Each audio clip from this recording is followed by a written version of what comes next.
Atenção! Começa agora uma teleaula de Ciências do Ensino Fundamental. Você vai assistir a teleaula de número 11. Bons estudos!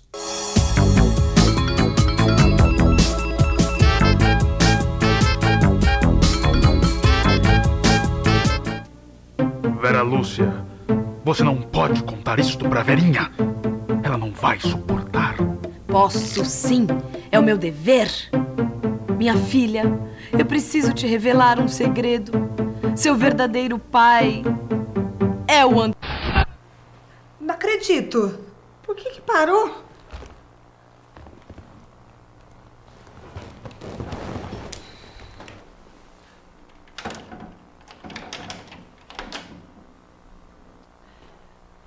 O que aconteceu, Luísa? Descobri qual o problema, tia. Queimou o fusível. Mas justo agora que a Vera Lúcia ia contar o segredo dela? Não é isso, tia. O fusível queimou justo agora para proteger os seus aparelhos. Como assim? Não entendi. Calma que eu já vou te explicar. O fusível é feito de um material que derrete quando esquenta muito e impede que uma corrente elétrica muito grande passe e queime os aparelhos. Mas como impede a passagem da corrente? E que material é esse que está aí dentro? Quer dizer que esse material derrete como gelo e vira líquido. E quando fica líquido, ele para de funcionar?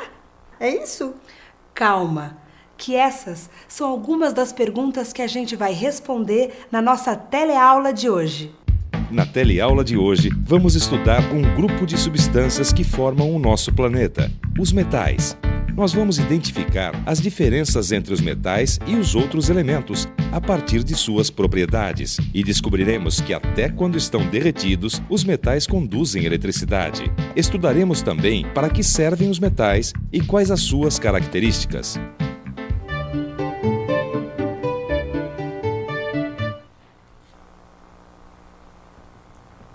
Conseguiu arrumar? Ainda não. Eu consegui retirar o fusível queimado. Olha só, foi queimar essa peça e a eletricidade parou de passar por esse filtro. E por que ela parou de passar?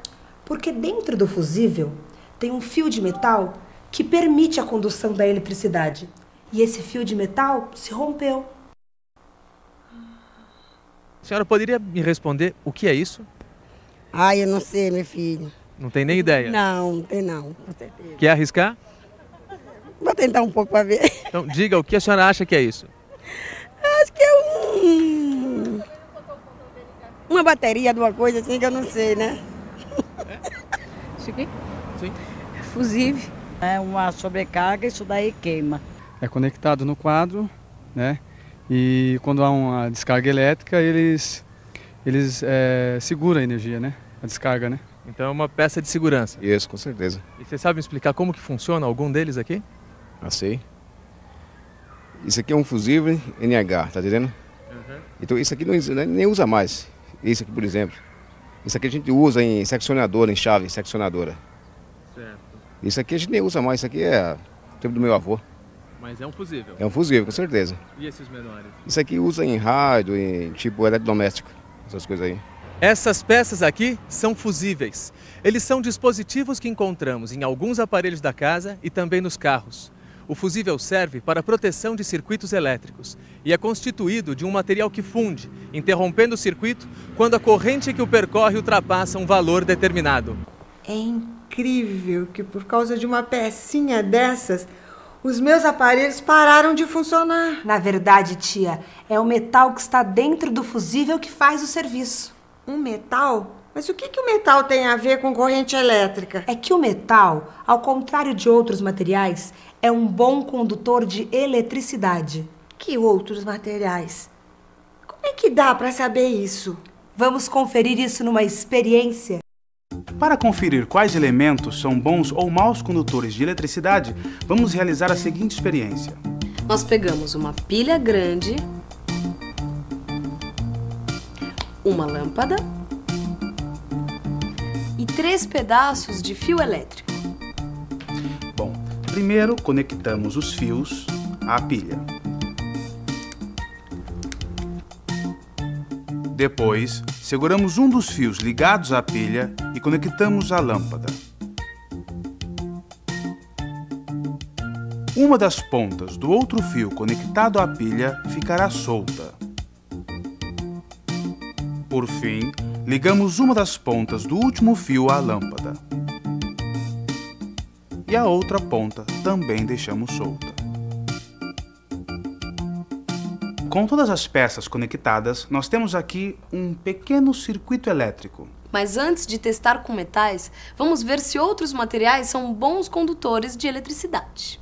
Vamos testar com pente de plástico. Com plástico não aconteceu nada. Vamos ver agora com essa colher de pau. Será que esse circuito elétrico não está com defeito? Com a madeira também não aconteceu nada. Vamos ver agora com essa colher de aço inox. Está vendo?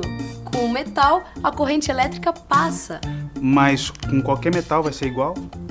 Não sei. Vamos ver o que acontece com este anel de ouro.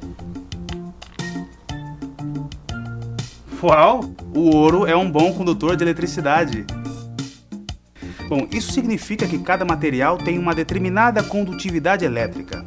A madeira e o plástico têm baixa condutividade elétrica. Já a colher de aço inox e o anel de ouro são bons condutores de eletricidade. Isso mesmo. Agora, vamos dar uma olhada numa outra coisa.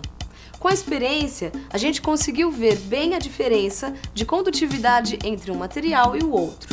Agora, olha só o que vai acontecer.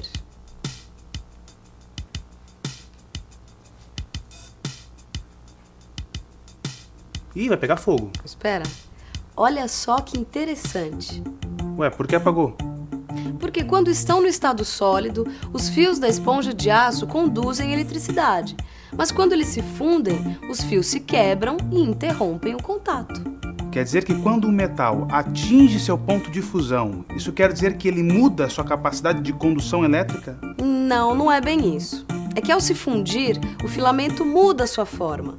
O que era um fio passa a ser uma gota de metal líquido. E então, os dois pontos que eram ligados pelo filamento ficam sem contato. Mas todos os metais se fundem na mesma temperatura da esponja de aço? Não. É bom lembrar que cada metal possui um ponto de fusão diferente. Muitos metais têm um ponto de fusão alto, ou seja, se tornam líquidos quando atingem temperaturas elevadas.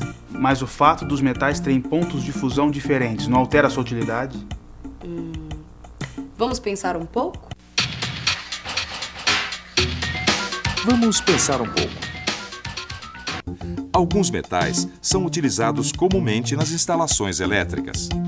Os fios, em geral, são de cobre, recobertos por plástico. No passado, os fusíveis eram feitos de fio de chumbo com suporte de porcelana. Hoje, eles são tubos de papelão com duas extremidades de metal ligadas por um filamento também de metal. Esse metal é composto basicamente por estanho, que tem algumas propriedades diferentes do cobre.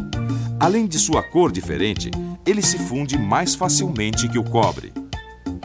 O funcionamento das lâmpadas é, de certa forma, contrário ao dos fusíveis. O filamento das lâmpadas é composto basicamente de um metal, o tungstênio. Ao se aquecer com a passagem da eletricidade, ele fica incandescente, isto é, emite luz. Embora ele seja bem resistente ao calor, ele pode se fundir. Quando isso ocorre, o filamento deixa de fazer o contato entre as hastes que o sustentam e isso interrompe a passagem de eletricidade. E assim, o metal deixa de emitir luz. Acho que agora eu entendi por que o fusível queimou. O que pode ter acontecido é uma sobrecarga de corrente elétrica na fiação da rua. Mas isso tinha que acontecer justo na hora que a Vera Lúcia ia contar o segredo dela. Ô tia, você tem que agradecer que esse pedacinho de metal não deixou queimar os seus aparelhos. É verdade. Mas sabe que tem uma coisa que ainda não está muito clara. Eu entendi que os metais são utilizados para diferentes fins. E também que alguns metais se fundem mais rápido do que os outros.